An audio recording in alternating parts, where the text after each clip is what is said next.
Okay. Hi, Dana Abercrombie, the Koalition. Hi. Hello. Hello. This was beautiful from what we were able to see. Thanks. Yeah. It's completely different from any other Pixar movie. Oh, nice. And I was wondering, going into this project, was that the goal, especially when it came to the visuals? Was that the goal to make this look so different? Because it has a different feel, a different tone, a different everything. I would say 100% yes. You nailed it. Domi from day one was, she just said, this, I really, really want to try something different. I have a different vision, and this movie is gonna look like a teenage girl's fever dream. So she wanted to design it from top to bottom with that in mind, being pastel colors and like the poofs, like creating the look of those poofs. It was like cotton candy was an idea, putting glitter in the poof was an idea. But everything was just centered around Mei's point of view at that age. So hopefully that came through. Yes. Yeah. Great. It did. Anything to add, Aaron?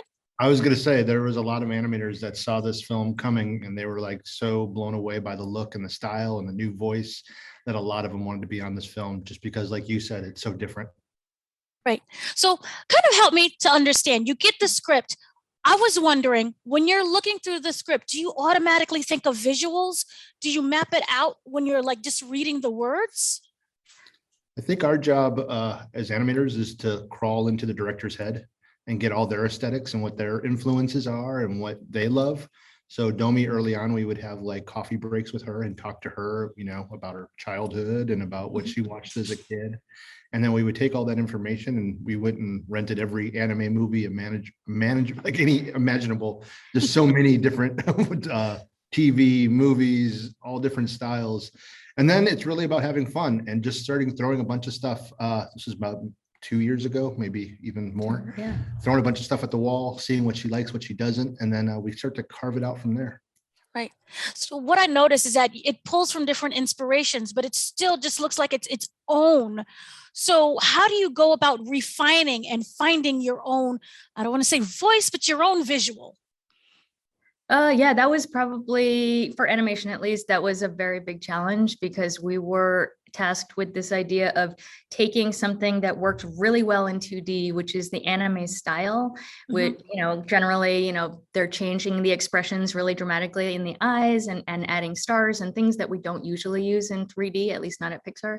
Right. We have used it a little bit in the past, but generally it's not on the table as one of the tools we use. So finding a way for that 2D world to work in 3D, which, in the computer, 3D animations generally very detailed and specific, and there's a beauty in that, and that you can get really subtle acting performances. But to have those two worlds collide we were not sure if it was going to work until, we did several tests before the movie started. And, I don't know if you were in the press conference yesterday, but yes, we showed that shot where you have the stars and the hearts in Mei's eyes. And when we saw that in a test shot, we were like so excited because this is going to work. We're going to do it. So. Wonderful.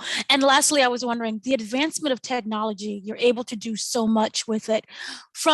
Usually you guys took years to do that. And of course, technology has changed and caught up. What was it kind of from the starting process that you wasn't able to do that you're now, you would say, maybe in the final stages that you are able to accomplish? Anything one of the technology, the tools that we used on this film, Danielle touched upon yesterday, called the profile movers. And that is, it just really helps streamline our workflow in animation because all of those controls on the panda's body, on her upper arm or lower arm, you can get certain poses, but it's a lot of work, and the profile movers really streamline that whole process. Wonderful. And kind of lastly, how does it, when you're able to look at it now, starting back from when you're first beginning, how does that feel like just in general to see your piece finally in completion? Because you have all these different ideas and storyboards, but to see it in full completion, how does that feel like for both of you?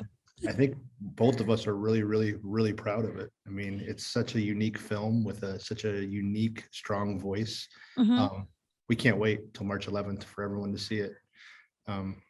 Yeah, it's awesome.